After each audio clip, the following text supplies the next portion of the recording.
To check out the bar and Fiona O'Loughlin. Fiona, how are you feeling? Well, it's a bit of a buzz, isn't it? I know, we know why there's a buzz. This is the first time they've offered free drinks in the bar. You live in Alice Springs. We're in Montreal. Are there many differences between Alice Springs and Montreal? No, very similar place, really. Yeah. We've just got the one lesbian in Alice Springs, though. Really?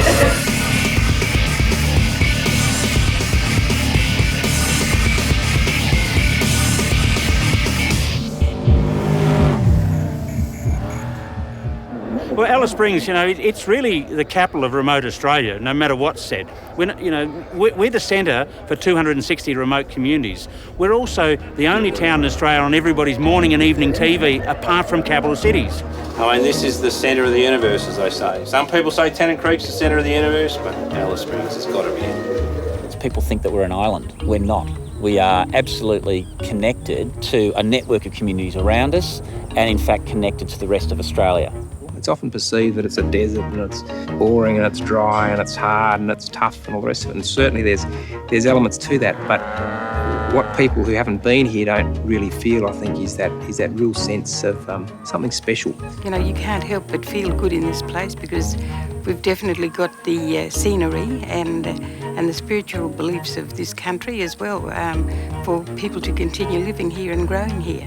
What makes it so unique is the wide open spaces where you're travelling for long distances of time, you think and you know which direction you want to go in life. It makes you want to be everywhere.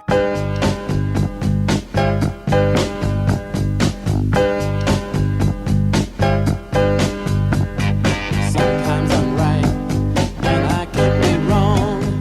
My own beliefs. The specific attraction of Alice Springs from our community and the people is recognising the large number of backgrounds that people come from, both Aboriginal Australian, non-Aboriginal Australian, non-Australian people who've come here and decided to make this place home.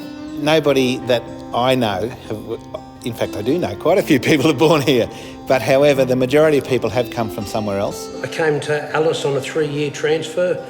It was 25 years ago. I came from Melbourne, 20 years ago. I'm originally from South Korea, and then have been in Alice Springs about 5 years now. I've been here 10 months now. I've been working since I got here. Originally, I'm from Germany. Now, I grew up in Queensland, a little place called Cunnamulla. I'm from the Cunnamulla fella, they call me.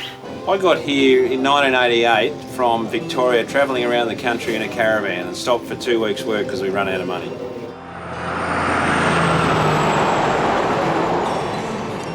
The advantages of living here aren't just because of where we live and what we do, it's just the practicalities of it. To get to work on time is 5 minutes. Try and get around in Alice Springs. Hello, if there's 3 cars in front of you, you think there's a traffic jam. Like last night, yesterday in town was just chaos because of the show. And everyone's saying, what's going on here? That's a daily occurrence everywhere else. Oh, except for when the train comes in the morning. Yeah, they hate it when the train comes in the morning. No, I particularly love it when the river's flowing and it becomes a real commute and you're stuck in East Side for half an hour or 45 minutes in traffic waiting to get across that one bridge to get to somewhere on time and everybody's late. That's the big commuting experience that I love in Alice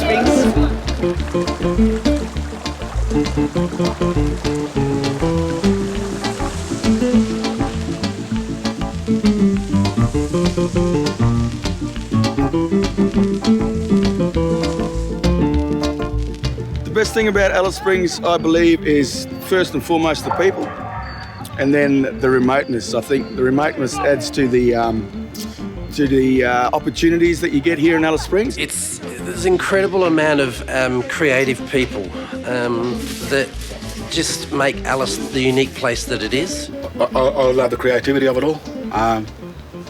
The people, the stories is the main thing. If you've got a story, every person's got a story. Well, so this festival started 15 years ago with a little beanie party. 100 beanies came in from Yuendamu with my auntie, Adi Dunlop, who started the festival. And we wanted to know what to do with these 100 beanies. So we said, let's have a little party. Hung 100 beanies from the roof in here, invited a band to come and play.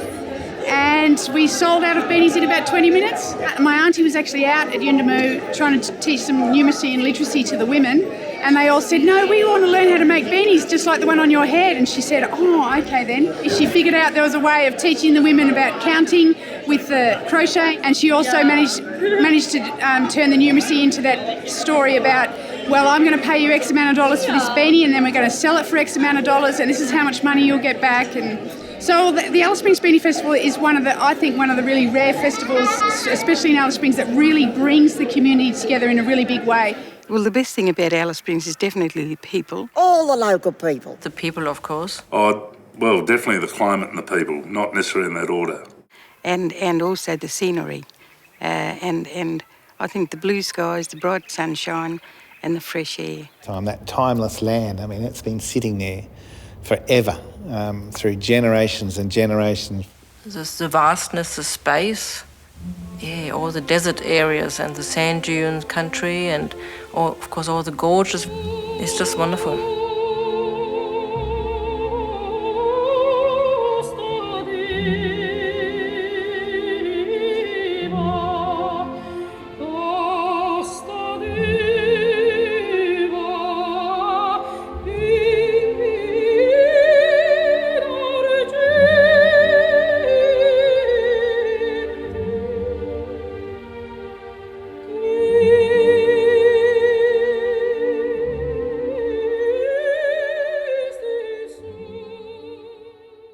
The worst thing about Alice would have to be the bad press it gets. We keep on shooting ourselves in the foot. There's so many great things happening here. This is not about like whitewashing or pretending there aren't issues. The worst thing about Alice Springs, I think, is at the moment or in time has been the cultures not mixing as well as what they should mix. I think people just got to take into account for themselves, I reckon, because I grew up no different as a young fella, you know, and I just woke up to myself one day and said there's something out there for me. I think just getting involved with the community as a whole, will, dispel some of the myths and rumours that go on around the place. I think what we see is that there is a resolve to try and find a way through that stuff, and I think part of that is about building these regional economies and building some of those relationships that are going to try and sort of tide people through. We do have problems, but then what town in Australia hasn't got problems? Or in the world? They've all got problems. People hear the bad things about Alice Springs and it's not always the bad, you got to come to Alice Springs to see the good things. Actually really safe, even though it's the stabbing capital of the world. And they have other people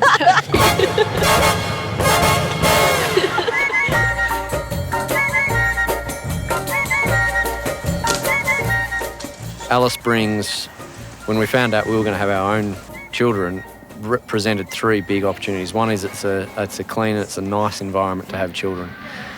The opportunity to make a difference and to feel like we're doing something that has some tangible outcome in Alice Springs is significant. And the people who are here, there's so many people who are here for a similar purpose. We're all contained in this island in the middle of the desert. I'm raising family here, yes. Definitely, I'm raising a family in Alice Springs, and I think I wouldn't raise a family anywhere else. I've had 3 children, born and bred in Alice Springs. They've had a great life. They're doing really well. They've had great experiences at local schools in Alice Springs. We've probably got the most modern schools, great teachers, and a great sense of community that education system provides. A town of this size that has the sporting facilities that this town has, there's no other place in Australia like it. You got your rugby, your Aussie rules, your soccer, all the hockey through the velodrome, water polo. Football and soccer and netball and basketball and ballet and a great range of things for kids to do here in Alice Springs. It's really good, hey? Yeah. Yeah, because we all play soccer and we've all been away several times playing for the Northern Territory. Last year for basketball we got to go to Melbourne and the year before that to Cairns. There are some high achieving kids in this place that have come from here, both in the sporting field and in the education field and now in the work field. But kids have a great opportunity to be very much a part of everyday life, and they do learn some amazing skills and some skills that give them some confidence and some capacity and ability and initiative that really put them in very good stead as far as being highly employable.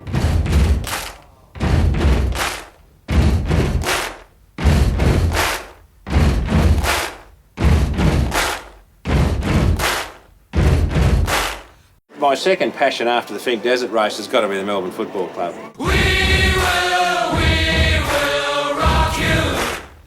Yoff, you need to get a bit of a broader view on things, mate. The Melbourne Football Club? Oh, I'm not sure.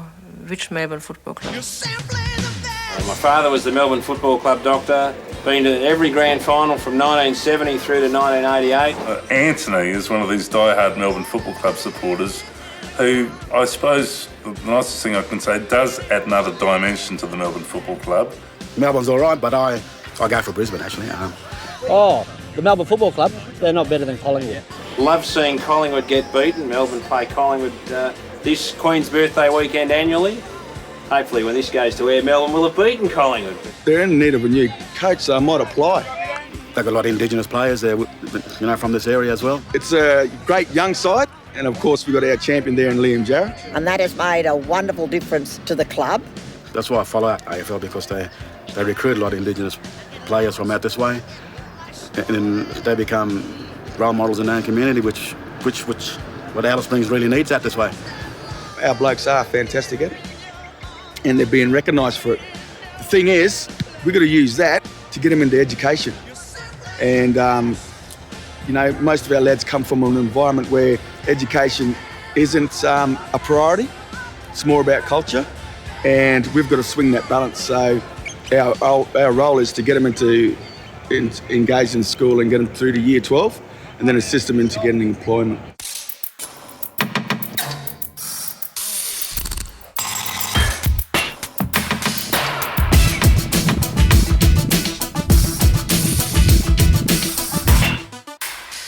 What I love about Alice Springs is also you've got so many opportunities here to do something different, or if you can't do the job or you get trained.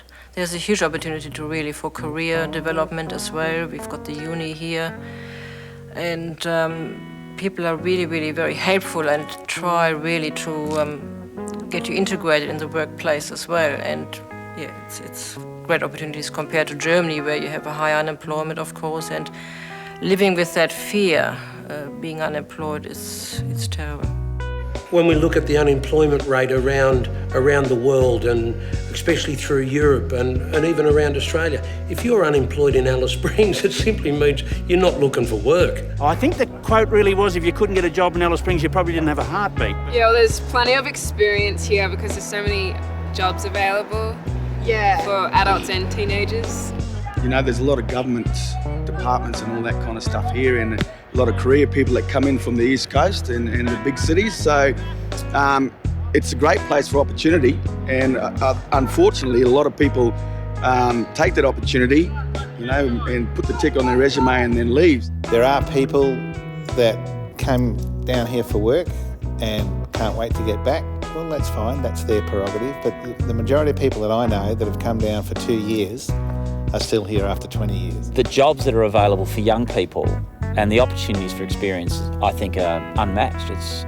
And generally, the job situation here in Alice Springs, if you're prepared to work, you're prepared to give things a go, then you've got the opportunity to do it. Work is easy out here, work is fun, lifestyle's fun.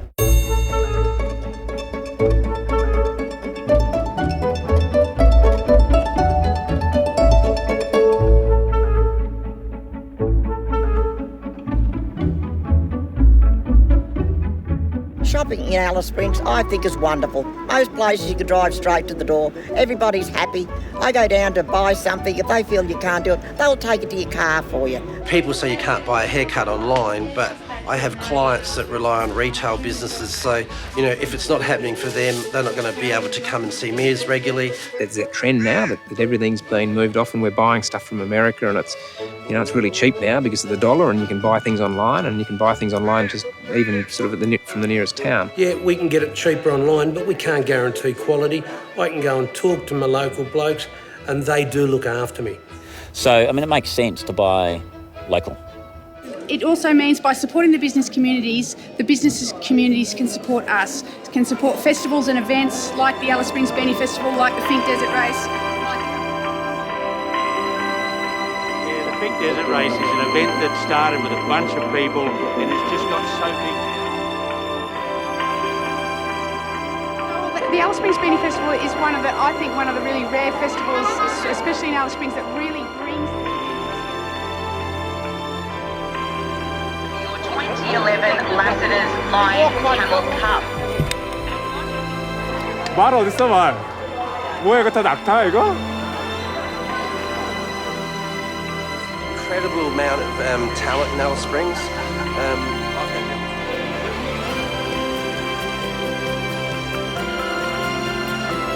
The 2010 Alice Springs Masters Games.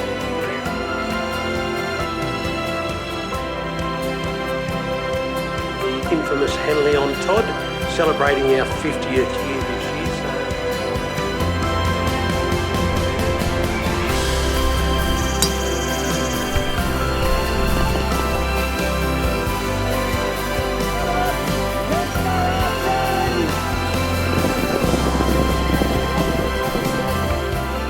It doesn't matter what the community event is.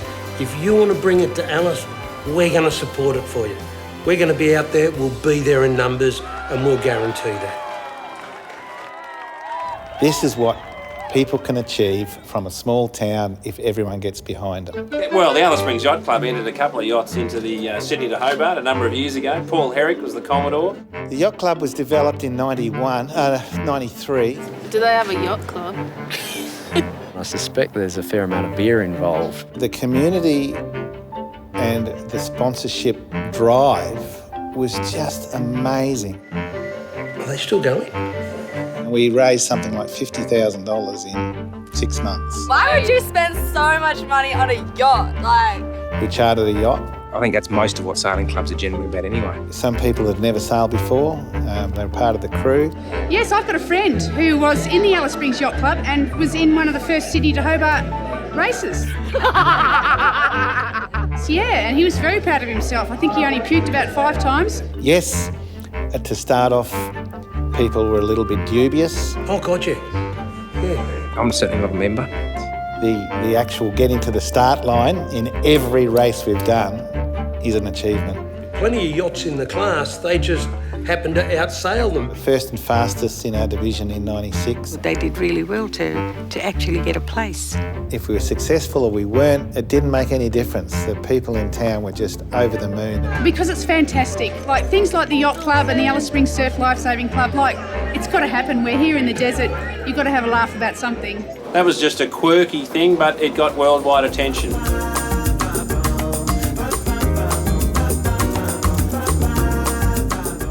The fact that Alice Springs spawned a yacht club shows the level of innovation and free thinking and creative thinking that is in this town to address the issues that people want to address. And that is what we need to tap into. The thing that I, more than anything else, want to say is that what we do and how we live and the challenges we face are not unique around the world. However, our response to them is unique. I think we just got to give it a crack, give it a go, get up and, contribute. I'm here for a short time, not a long time, and I'm going to try and do the best I can. We're really lucky in the Northern Territory to have some amazing people who've got some real passion for life and some real focus on doing the right thing, doing good, and leaving something behind for the next generation. I think it always starts within yourself, I think, to stay open, to have commitment, to be responsible also for your own actions and to have that love and compassion for people. I think you just got to love people.